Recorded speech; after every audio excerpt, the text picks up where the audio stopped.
Yo, welcome to Mallow Lana CEC YouTube. Today, we're going to be looking at LucMetal. So what we're going to do is we're going to do a quick little deck profile of the deck, and then we're going to do a VOD review of one of the games that I had played on Twitch. We're going to explain the plays, all that other good stuff. So the deck is based around Lucario and Melmetal, mostly for the Full Metal Wall GX. For 2 energies, the rest of the game, our metal Pokemon take 30 less damage, and if we have the second energy on there, we discard all energies from our opponent's active. Really strong. Anyone coming from VGC, you may be familiar with having someone lead who can set screens, light screen or barrier or whatever. Lucario Melmetal is the same thing. We use it, we set our screens, and then if we can pull off a Steel Fist optimally, we're in a good spot. We're happy with that.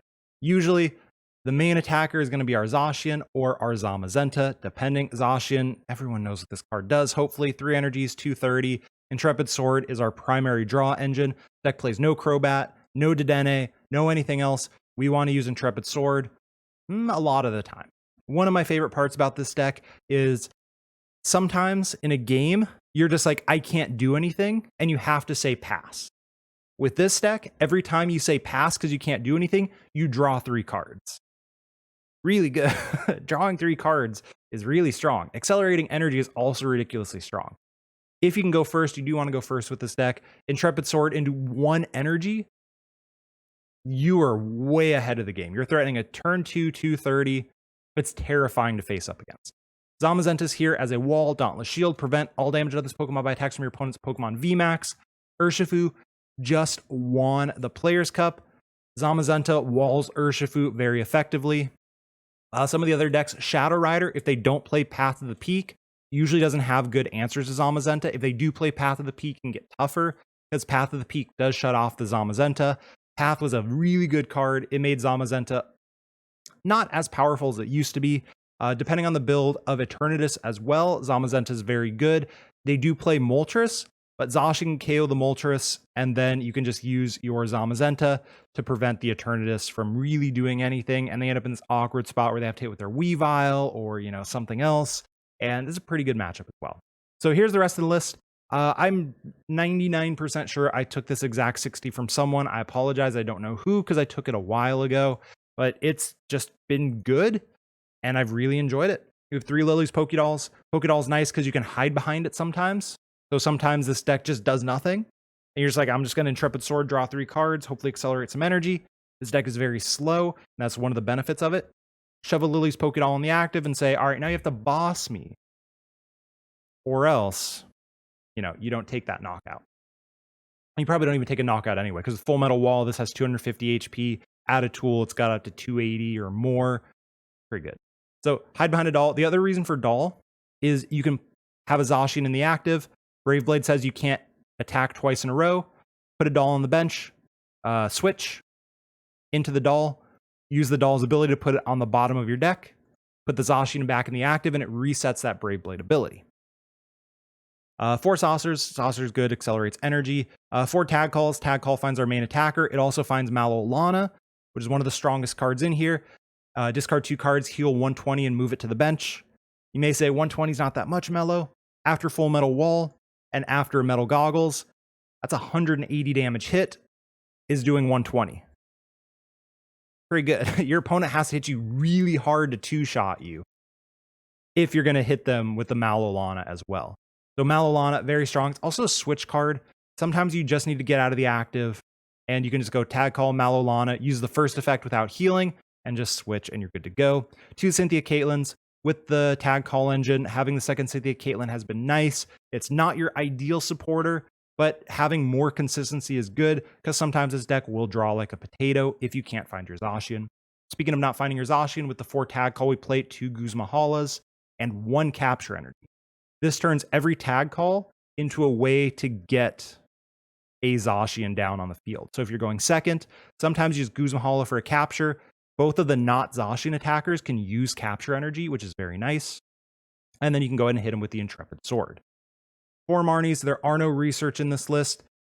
You want to kind of conserve a lot of your resources. You can choose what to discard. You do thin your deck aggressively with the Quick Balls, with the Cynthia Caitlin, Guzma Hala, and Mallow Lanas. So thinning your deck's not too big of an issue usually without the research.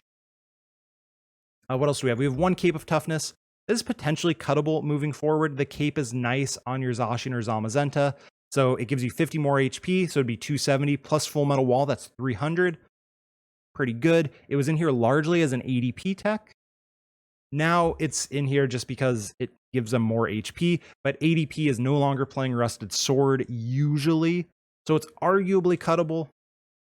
But as of right now, giving this thing, what would that be, 310 HP, or the Zacian 300 HP effectively is kind of really good. So we have a 1-3 split on that and the Metal Goggles. Goggles take 30 less damage, and attacks and abilities can't put damage counters on it. This is huge against Ice Rider, for example. After a Full Metal Wall, Ice Rider cannot one-shot a Zamazenta. They will be 10 damage short. So even if they bump your Swell and play a Path of the Peak, they can't OHKO this. If they play the Snipe Inteleon, which I think you should be if you're playing Ice Rider, if you have Goggles on it, they can't snipe it. And so you can survive that one shot. You can go ahead and throw down a Swell to bump their path.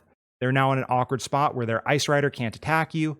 You've got some HP left, and you can start swinging into them for significant amounts of damage. So Goggles is really nice to stop that sniping Inteleon with the quick shooting ability. It also stops Mew from pinging you, which could also be a relevant piece of math. 2 Swells, 3 might actually be correct in the deck, depending how much Path of the Peak you expect in the specific meta. Swell is purely here for Path of the Peak. You want to play it. Otherwise, the Ice Rider matchup is surprisingly tough. If Ice Rider can't stick their path, pretty good matchup. If they can stick their path, pretty tough matchup. So depending how much Ice Rider you expect and how many of them are going to play 3 versus 4 Path of the Peaks, and if they play Resetting Hole Marshadow, you might want to play a 3rd Swell. As of right now, I've been pretty fine with 2.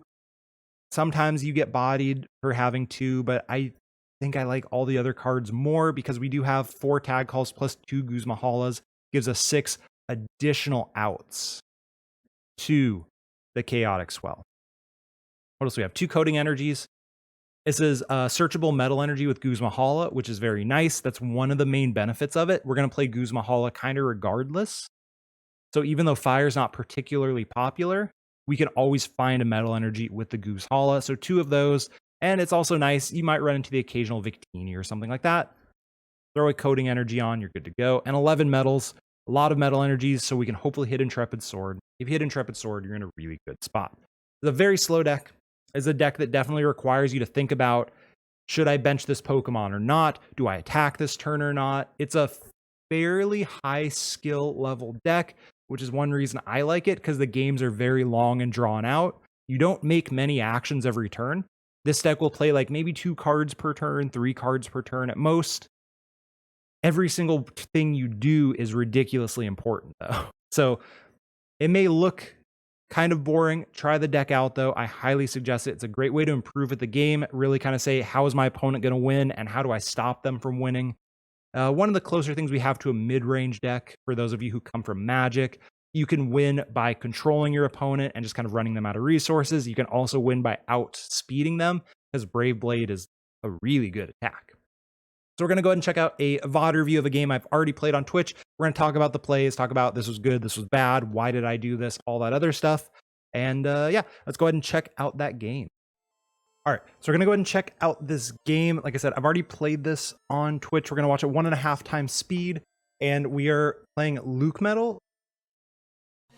We don't win the coin flip. You do want to go first as LucMetal. Going second's not the worst thing in the world, but you do ideally want to go first. We're going to see what are we up against. We're up against a Mew. You'll love to see it. Here's an Aurora Energy. So we still don't know what my opponent's deck is. So now we have to kind of ask ourselves, like, all right, what are the odds it is a tag team deck versus a VMAX deck? Versus a single prize deck, I guess. I'm not sure what single prize deck it would be, but that is possible. There's a Mew, an Aurora Energy could be a thing.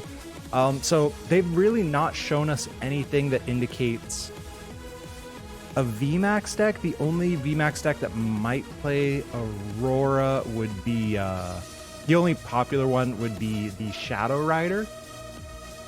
And so I'm assuming it could be ADP would play an Aurora Energy, or Mewtwo would play Aurora Energy.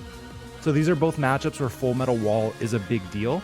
So we probably want to grab that Lucario Melmetal here with the Tag Call. Go ahead and shove it on the bench. So what we're going to do is we're going to go ahead and play that Tag Call. We should also be checking our prizes.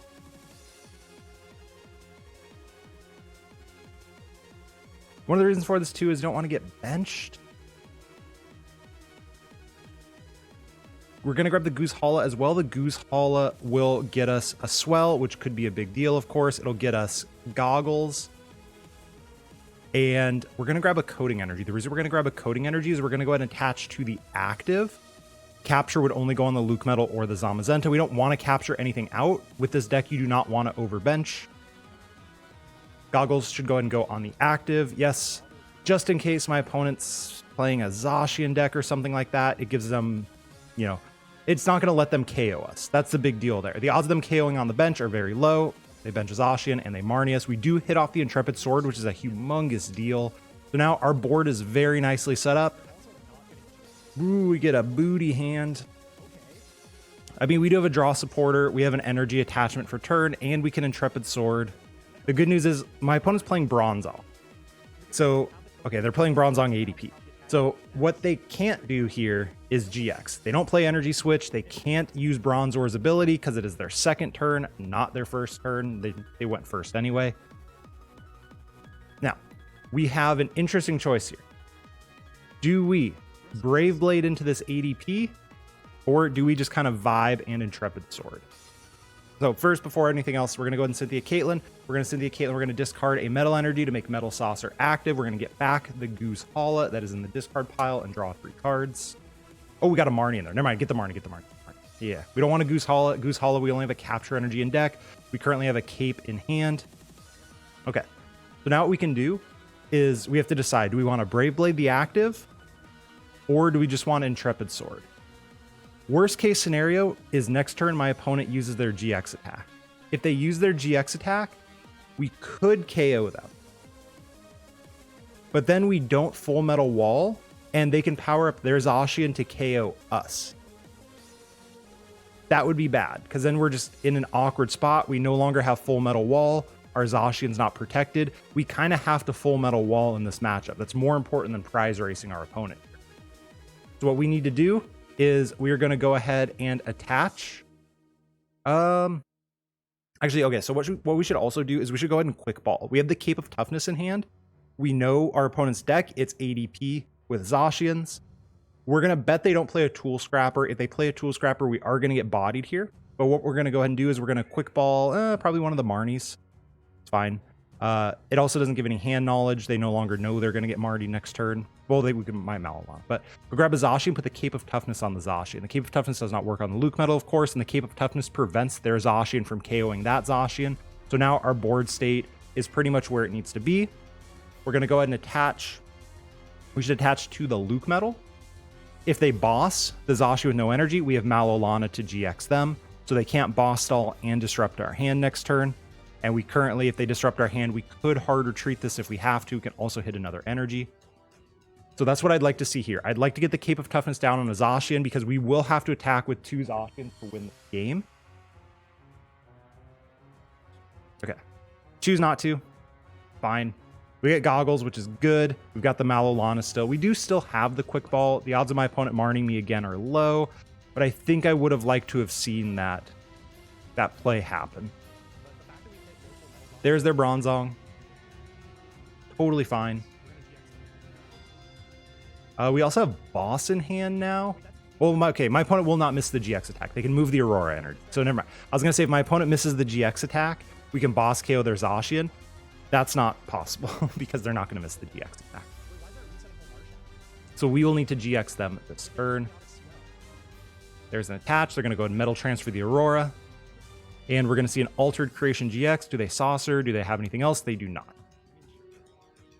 Okay. Draw another Marnie. Cool. We're going to have to... we don't have to, but we should Mallow Lana here. The Mallow Lana math isn't ridiculously important in this matchup. We keep a good hand if we Mallow Lana now as well. We keep the Boss. We keep a Saucer. All that good stuff. So what we should do is go ahead and Quick Ball. Get rid of the Marnie. Grab a Zacian. Put a Cape on a Zacian. Goggles up this. Mallow Lana to the bench. I would like to see the Saucer on the empty Zacian as well. and then we can go ahead and full metal wall, get rid of their energy. The odds of them ultimate raying next turn are ridiculously low, so we're in a pretty good spot then. Do they play Scrapper? We always do this. Yeah, we always Mallow Lana to the bench. Never Marnie here. You don't say, oh, maybe I can draw a switch card. That's not worth the risk. There's the Zacian. Cape of Toughness. Go ahead and Saucer to the Zacian. Good. And full metal wall. So we're establishing a strong board. We're preventing our opponent from doing anything. We're in an okay spot. We've got a boss, so we can potentially get rid of their Zacian before they can Brave Blade as well. Ooh, and they play the Ninetales. Now gave him the shock face. Now things get a little tougher. If they find Metal Saucer and switch, they can KO us. Although there is a long pause. So now we really want to find our Coating Energies or take out that Ninetales. So if we top deck an energy or a switch card, we boss KO that Ninetales every single time. Problem is we're at the mercy of a top deck here. Top deck a Guzma Hala potentially. We can get another Coating Energy down, which would be very nice. Okay, there's the Intrepid Sword. Let's see what we top deck. Do we find a way? No. Okay. So now we have two choices. You can already see me playing the Marnie. Let's go ahead and talk about those choices real quick. We can either Intrepid Sword with this hand and say, you can have this LucMetal. I'm going to draw some more cards. I'm going to keep my boss. Or we can go ahead and play the Marnie, hope to find Coating Energy, hope to find, you know, just other cards that aren't these ones. So essentially, it's like, is 3 cards deep with a boss going to get us further than 8 cards deep with a Marnie plus an Intrepid Sword? Hitting an energy attachment here would be nice. Potentially getting this thing out of the active could be good as well. We can find a switch and hit him with the Brave Blade. Switch plus attach wouldn't be the worst place in the world to be. Let's see, what do we draw? Okay. No energy in the discard pile, so we miss the attachment. We throw the swell down every single time. No reason not to. And now the question is, do we hit him with the Steel Fist so we can finish it off with Brave Blade? Or do we Intrepid Sword? This hand is complete booty. I would want to hit the Intrepid Sword here, I think. The reason I think I want an Intrepid Sword here instead of Steel Fist is, yes, we can set up the KO on the ADP. This is a bigger threat. We want to get closer to a Coating Energy, to a switching card, something like that. What we should do is we should actually go ahead and... they could play Echoing Horn, actually. Never mind. We don't Quick Ball the Zacian. I was going to say Quick Ball the Zacian, but they could play an Echoing Horn in their deck for sure. That's more likely than Tool Scrapper. So we want to keep this in the hand right now. They can't Mawile it. Yeah, so we're going to go ahead and keep that in the hand, and we're just going to go ahead and click Intrepid Sword with the one with 1 energy. I don't think the 50 damage is necessary on this ADP. We will win this game, or if we do win this game, we will win this game by KOing their threats. ADP isn't really a threat. Let's see, what do I choose to do? We're debating on the Steel Fist. Debating on the Quick Ball. Okay, we are going to Quick Ball. I don't like that play. It does thin the deck. It does shuffle the deck, both of which are good. Issue there is we could get Echoing Horned, and that would be very bad. So in a blind deck list environment, you definitely want to play around something like that as best as you can. Okay. They're going to go ahead and Metal Transfer and Ultimate Ray. Ultimate Ray on this isn't terrible. A boss would have been really nice off of that, what's it called? Off of that Intrepid Sword. And this is where not playing the Marnie might have been correct, because we really just need a switch card or an energy. Okay. So what we can do now is we can go ahead and Guzma Hala, get rid of the Zacian and the Capture Energy. We don't need Capture Energy anymore. It'd be cool to attach, but Saucer's better, Marnie's better, Switch is better. We're going to go ahead and grab whatever tool is in the deck, and we're going to grab the Coating Energy, and we're going to Coating our benched Zacian. Get rid of 1, 2. Yep, we want the Switch, we want the Marnie, we want everything else. Get the tool out of the deck. Go ahead and Coating the Zacian. Now we're going to go ahead and Fist them. Take an energy out of the deck as well. There's no reason not to. We are 1 energy away, and we have a Saucer in hand from attacking. We don't need that energy anymore. It just thins the deck, gets us closer to cards that we do. All right, so my opponent can KO me. There you go. They need the switch effect as well. They cannot KO me with an ultimate ray. So they could have harder treated too, but that would have put them in a very bad spot. So the reason we used Intrepid Sword the turn before was simply we just need a new hand. A boss would have been nice too. We could have made a bigger play. The reason we use Steel Fist now is we don't need a better hand. We have a totally fine hand. And we have responses to their next two attacks that they cannot respond to. They will get the KO here. We do not have the, what's it called? We don't have the Coating Energy on the active. Yeah, heavy impact for 300 damage. We go ahead and promote the Zacian with the 3 energies on it. And now we're in a pretty okay spot. So we're going to go ahead and saucer. And yeah, get the goggles out of the deck. We're not going to bench anything else in this matchup. They could Echoing Horn us, but at this point, it's probably too little too late if they do. We should go ahead and Marnie. We get more cards. We're looking for boss. We're looking for, okay, Switch, Doll, Energy. These are all very good cards to have. Tag Call as well. We're going to attach to the act. The reason we're going to attach to the active here is so we can hard retreat and still threaten an attack. Yes, we have a switch in hand. Yes, we have a Tag Call for a Mallow Lana in hand. That doesn't matter. The reason we're going to make this play is so that we can hard retreat just in case they stamp us or something like that. So we're going to go ahead and have 4 prize cards remaining. My opponent only needs 1 knockout to win this game. They get to keep the energy with the EXP share. Let's see, Marnie Energy. Okay, we're in an okay spot. If my opponent chooses to Brave Blade, we can go ahead and Mallow Lana, and then the ADP will not KO it. Because ADP does 120, the Mallow Lana would heal us off.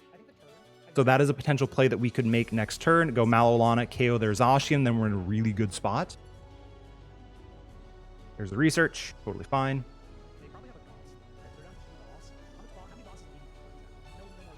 Let's see if they come up and Brave Blade us. Do they Ultimate Ray us here? Do they... We saw a Ditto earlier. They could bring the Ninetales back. Granted, we have Coating Energy now, and there's no way they play Fan of Waves. All right, we're going to see the Ditto transform into a Zacian. Okay, this is a really good play by my opponent. So I want to give a shout out to... This is Tablemon. This video might be on his YouTube as well.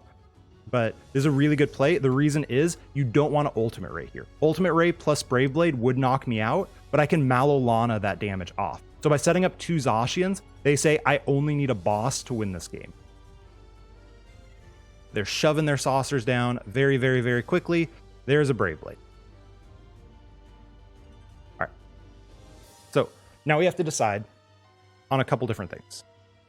Are we going to switch? We're going to Mallow Lana. The Mallow Lana doesn't actually fix any of this damage. Probably not the best. The other thing is we could Marnie my opponent. Now, what I'm thinking here is they have a 2-card hand, but with how fast they played down their hand, I'm a little suspicious of that 2-card hand. We're also going to free up a bench spot for Eldegoss. Potentially very bad. So I'm thinking a Marnie here is probably good. We're going to go ahead and grab some stuff out of the deck. See what we got. We do have bosses. We have a lot of bosses in the deck, which is good because we might need those to finish out the game if they bench a fresh ADP next turn. So we can go ahead and switch.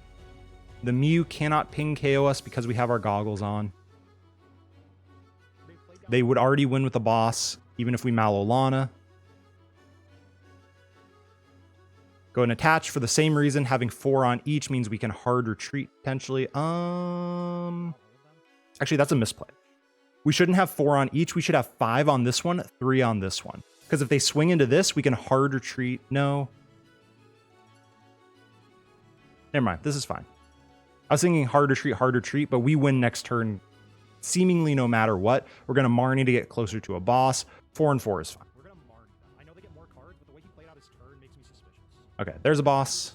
There's a switch as well. And we're going to go ahead and hit him with the Brave Blade. They're going to get energy back from the experience share. Let's see, do they have boss or not? Again, I know I Marnied them up, but with how fast they played down their hand, knowing my opponent's a good player, there's the quick ball for the Eldegoss.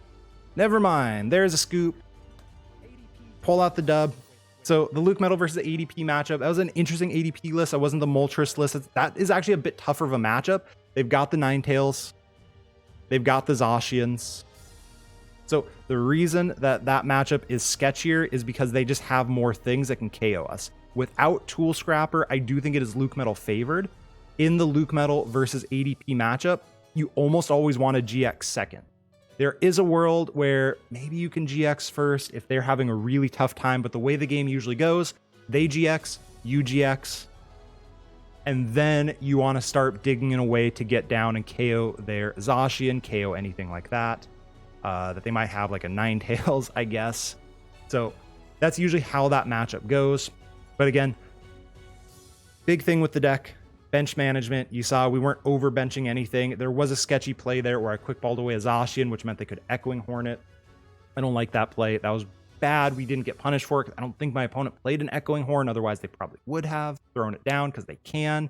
So hopefully you enjoyed the game. Hopefully you learned some stuff from it. I definitely, looking back, I'm kind of like, there's a decently played game, but there's definitely some stuff where it's kind of like, we could have gone a little more aggressive. We could have done some of this other stuff. So hopefully you learned some stuff. I remember to like, comment, subscribe, all the other YouTube stuff. Check out the Twitch channel where I do most of the live action gameplay, if you will.